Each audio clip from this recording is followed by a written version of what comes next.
as relações históricas e atuais do cristianismo hegemônico com o capitalismo.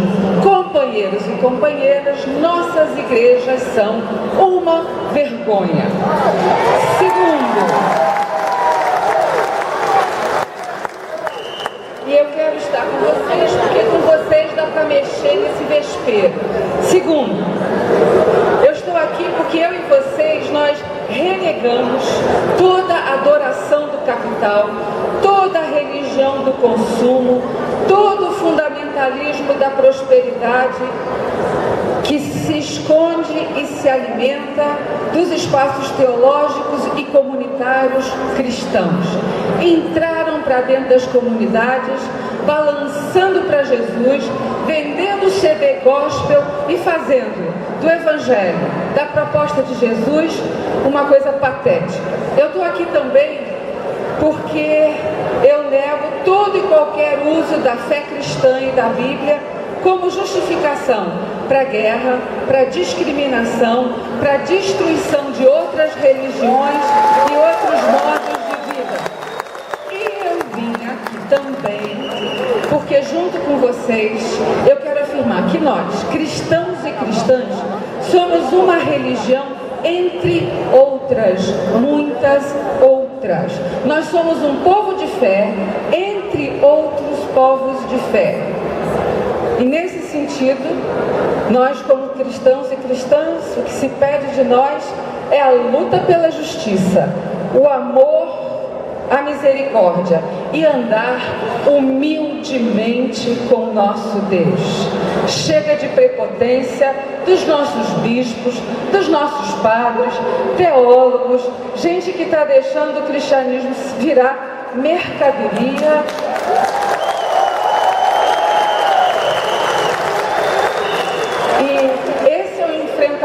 Que nós temos que fazer. Não dá para fazer de conta que não está acontecendo.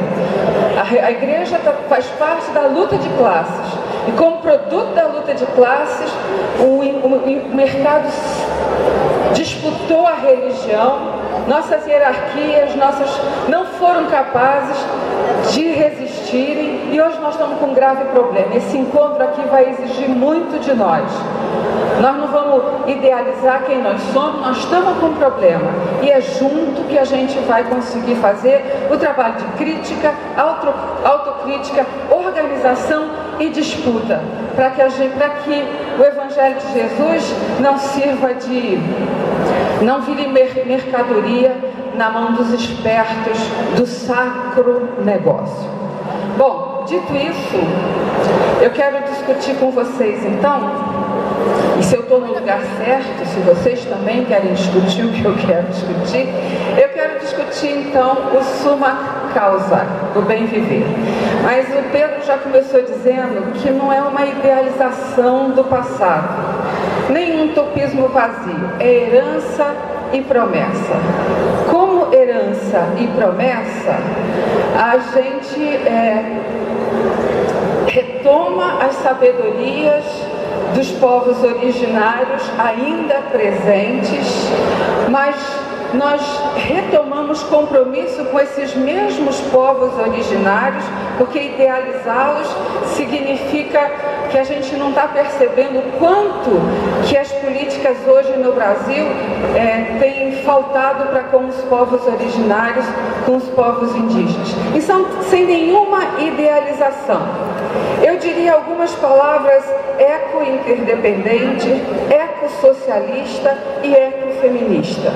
São coisas que não estão lá no passado, é uma sabedoria que não está no passado, mas que hoje eu preciso articular a partir dos fragmentos da nossa luta comum, uma luta eco-interdependente, eco-socialista e ecofeminista. E aí, eu ia agora cantar, mas eu não vou cantar porque o tempo não vai dar. Eu só ia...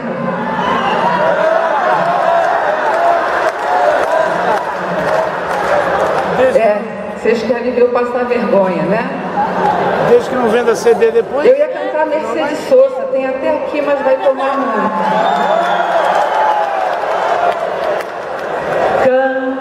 cambia, todo cambia. Vocês sabem?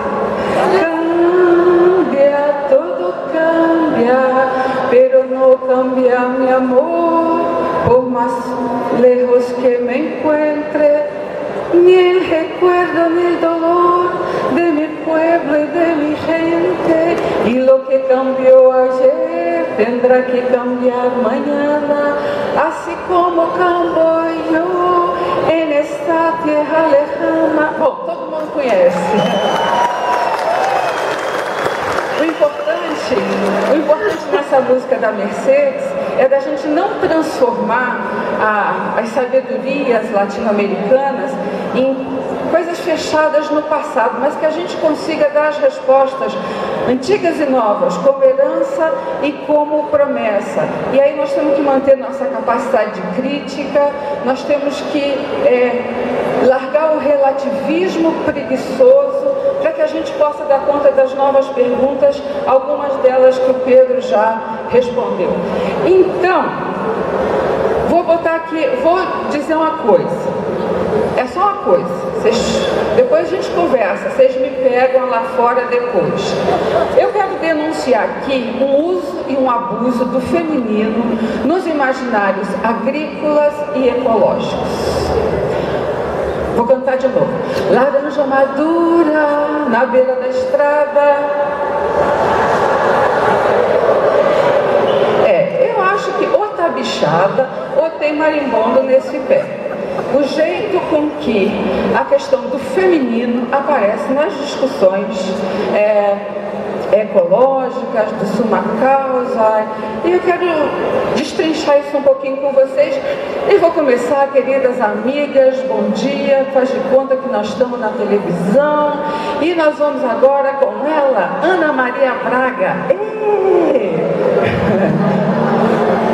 A Ana Maria Braga foi convidada por uma das maiores empresas brasileiras, que é a Cutrale, para apresentar no programa dela uma estratégia de marketing. O que é?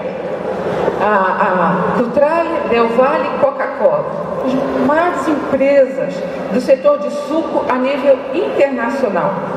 Qual que é a proposta? Uma arvorezinha, uma laranjeira bonsai, acoplada num computador, 6 mães levam a arvorezinha para casa. Se elas cuidarem das arvorezinhas, as arvorezinhas conversam com as mães. Elas escrevem no display que tem lá no computador e dizem: muito obrigada, você está me tratando bem. E essa foi uma estratégia no programa da Ana Maria Braga. E as mães então levaram a arvorezinha e cuidavam. E aí saíam pérolas como essa. Como a árvore, vimos que o carinho que temos pelos filhos também ajuda no crescimento de uma linda planta. Ou, com a